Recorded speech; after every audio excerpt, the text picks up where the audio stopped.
Télécom Paris souhaite organiser chaque année un événement de sensibilisation pour les étudiants qui permet de leur présenter un peu de manière plus ludique, un peu moins dans les cours, ce que c'est que l'entrepreneuriat. Donc il y a des présentations de projets étudiants, il y a des étudiants qui viennent pitcher leurs projets devant tout le monde et devant un jury.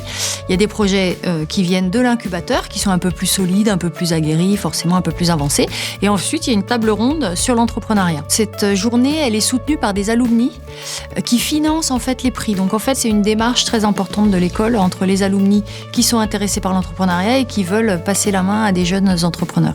L'incubateur, il accompagne une trentaine de projets chaque année. On les aide durant 18 à 24 mois, la finance, le droit, la propriété intellectuelle, etc. Nous, on les aide sur le volet entrepreneuriat. On ne prend pas évidemment la main sur le côté technologique et leur offre. On a deux lieux. Le lieu historique dans le 14e arrondissement et puis on a une implantation à Station F qui permet de plonger dans l'écosystème dès le début. En tant qu'ancien élève, je suis très attaché à aider l'école à se développer et à rayonner.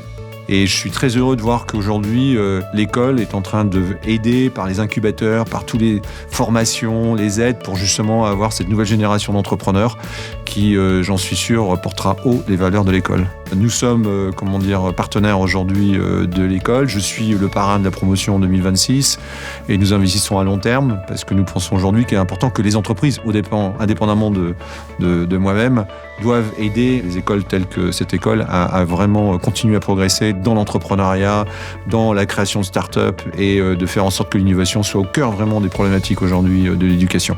J'étais déjà très actif à l'association des alumni pendant des années et des années. Et puis, comme toujours, quand on fait du bénévolat, je pense qu'au bout de X années, il faut faire autre chose, il faut passer la main. Puis il y a eu ce projet, il y a une dizaine d'années, la journée d'innovation. L'école m'a appelé, j'ai dit bingo, j'y vais. Ils ont appelé aussi Michel Paulin, avec qui on a bossé. Et c'est ma façon à moi de rendre à l'écosystème. L'écosystème étant en l'occurrence Télécom Paris, voilà.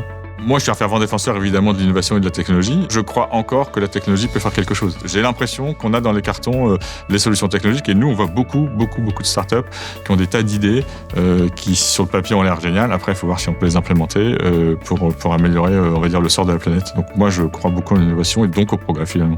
Welcome Account, c'est la néobanque des nouveaux arrivants. Quand on parle de nouveaux arrivants, c'est toutes les personnes immigrées, qu'elles viennent pour travailler, pour étudier ou parce qu'elles ont dû fuir leur pays.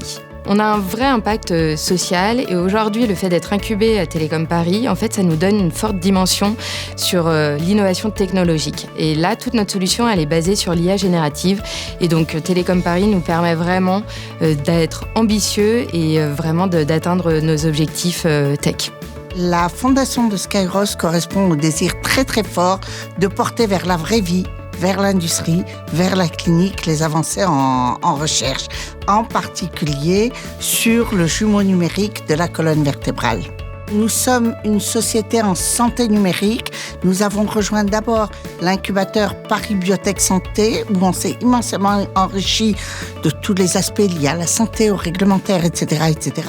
Et puis l'incubateur Télécom, c'est le numérique. Et on s'est enrichi de nouveau de beaucoup d'éléments pour les questions de levée de fonds, pour les questions de vraiment passer du rêve à une entreprise qui peut progressivement se développer. C'est un accompagnement qui est utile, qui est nécessaire.